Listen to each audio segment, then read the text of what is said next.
I know this video is going to seem out of place, especially on my normal channel, but this is an idea I've been sitting on for a while and I wanted to share it. It's basically a game called Odesea, and it takes place on Odesea, which is going to be a future moon of Jupiter, if you couldn't tell by the title.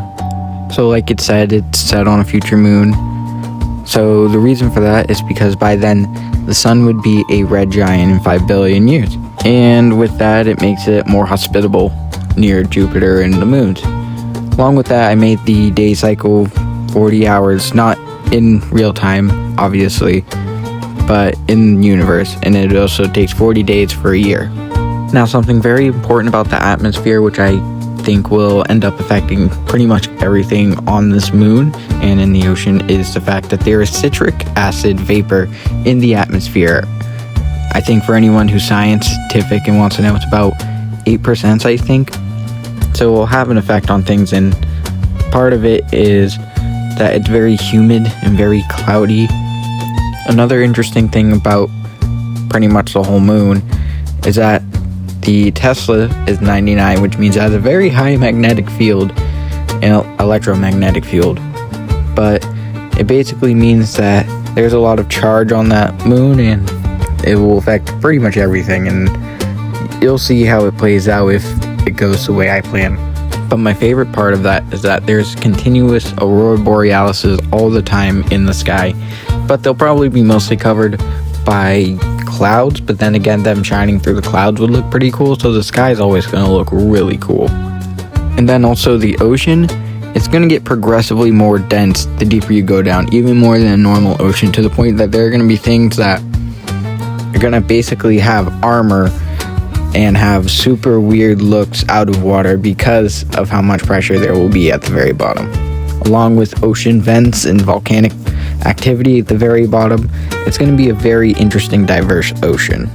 Also, the very top of the ocean is going to be very acidic due to always touching that atmosphere that I explained earlier has the citric acid. So the life on the moon is also going to be pretty interesting because the plants have to evolve to absorb more red light. They're actually going to turn out to reflect different colors more often. I'm not sure which yet, I'll have to look into it, but it's going to develop them in a very different way than how they normally would. But also, everything on there is going to have to develop cells that are more resistant to the Tesla strength, and also things in the ocean are going to have more fortified cells and things that can handle more pressure than, here on Earth. Another thing is a lot of the islands are actually made out of coral or broken down coral instead of rock or things like that. There's rock under and in the ocean, but most of the islands are made out of coral or dead coral. Along with that, a lot of the plants on land are derived from the ocean, so a lot of them are going to be more variant of marine plants and middle evolutionary stages, as you can see in game. To circle back to the sky, the weather would have a lot of acid rain from time to time.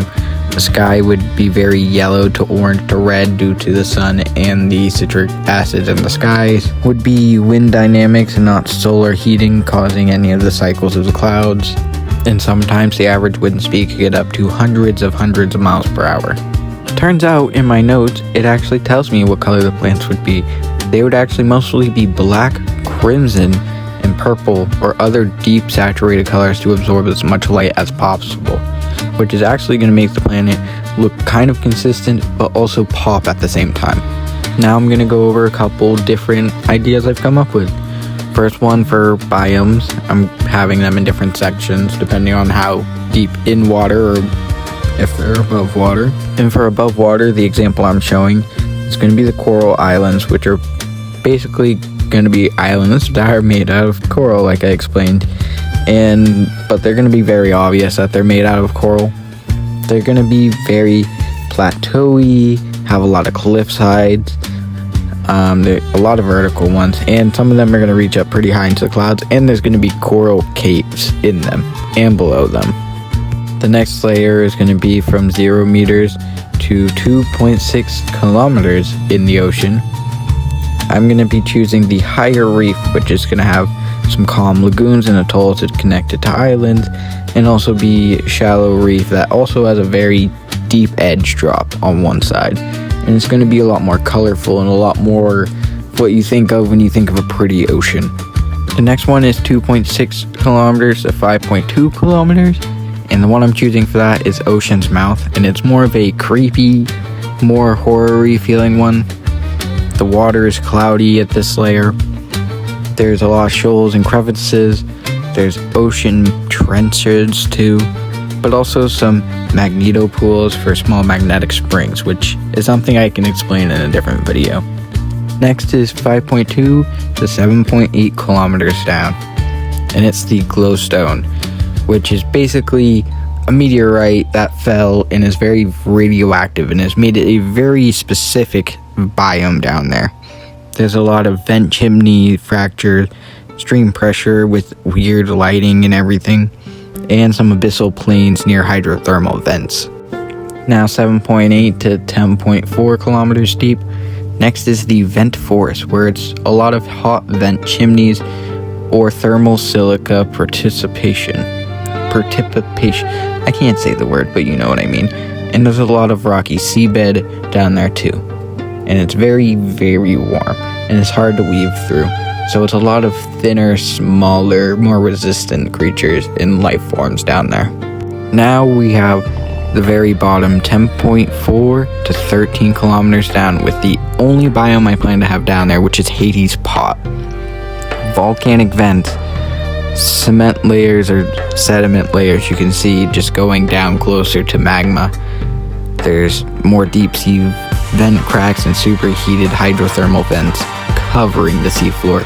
It is exactly what it sounds like, a super hot magma heating pot at the bottom of the ocean. Now with some of the biomes out of the way, some of the ideas for the different kind of creatures range from microorganisms, fungi, plants, animals, and other materials that you're going to use. One of the other ones I want to think of is jelly octopuses, or octopus jellies, which are basically kind of like micro animals that attach to each other to form longer chains, so that way they stay together. And if they need to, they can, make it so that way there's less chance that one of them gets eaten compared to the many. It's kind of like what shrimp do. I probably explained that poorly, so let me do something more simple. A sword squid. A squid with basically 2 blades out of its 8 tentacles, along with ink sacs that can use to propel them, along with itself.